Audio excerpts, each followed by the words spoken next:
कई लोगों के पास जो है यह बहाना होता है कि हमें हमें तो ज़िंदगी में कोई अच्छा अवसर ही नहीं मिला काम करने के लिए, इसलिए हमें छोटा-मोटा कार्य करने की ज़िंदगी गुज़ारनी पड़ रही है।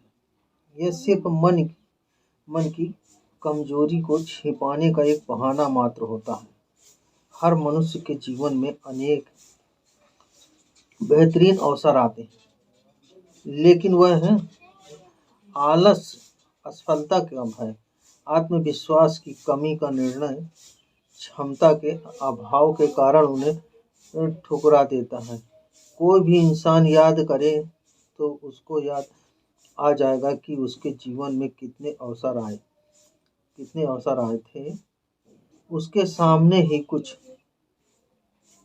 लोगों ने उस अवसर को स्वीकार किया और वे उससे बहुत आगे निकल गए। यहाँ तक कि जो इंसान कार्य कर रहा है उसे भी एक बड़े अवसर के रूप में करें तो हर कार्य में भी एक बड़ा अवसर छिपा है। बहादुर तो वे होते हैं जो किसी भी परिस्थिति में एक अच्छे अवसर का निर्माण कर लेते हैं, पर वह सब कुछ करके वे ही पाते हैं। वो जो बचाव का रास्ता नहीं अपनाते बल्कि कार्य को उत्साहपूर्वक करते हैं, मेहनत करने से मुंह नहीं मोड़ते हैं। एक ग्रामीण युवक था, वह कुछ बनने की चाहत लेकर शहर चला गया। शहर जाकर काम ढूंढने लगा। उस अपरिचित ग्रामीण युवक को कोई भी काम देने के लिए तैयार नहीं था।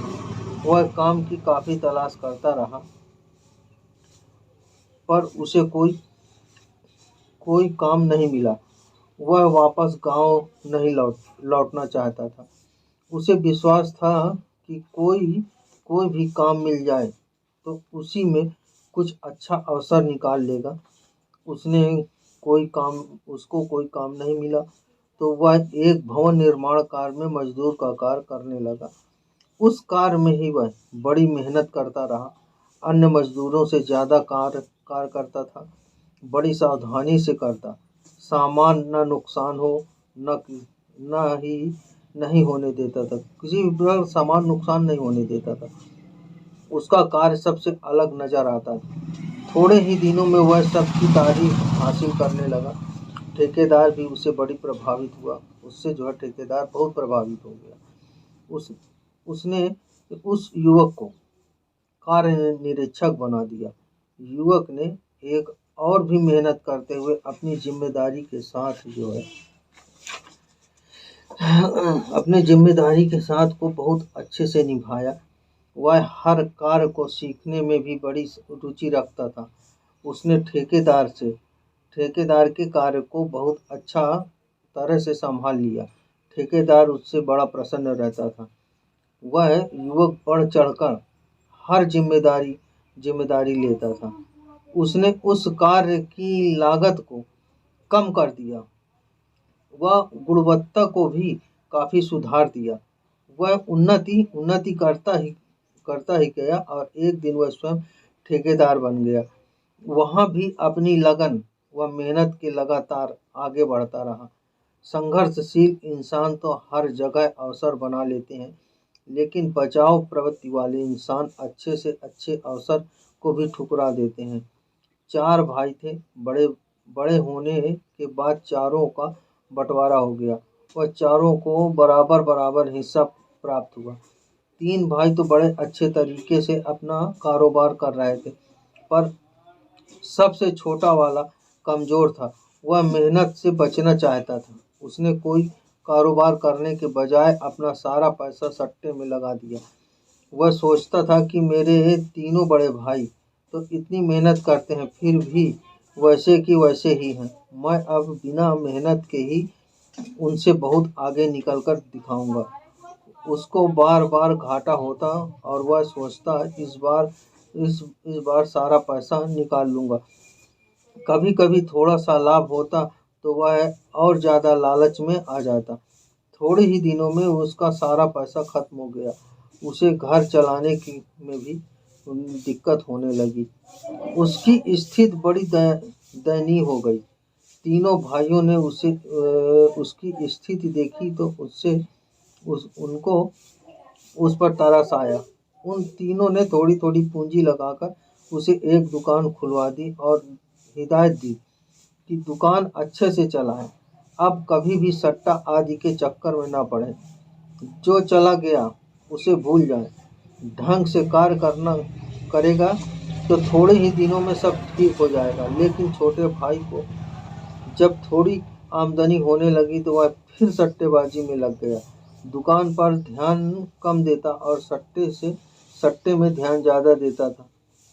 धीरे धीरे उसकी दुकान खाली होती होती गई और फिर वह उसी स्थिति में आ गया। जिंदगी में अवसरों की कमी नहीं होती। हाँ, अवसर को पहचानने का तरीका आना चाहिए और अवसर का उपयोग करने का पक्का इरादा होना चाहिए।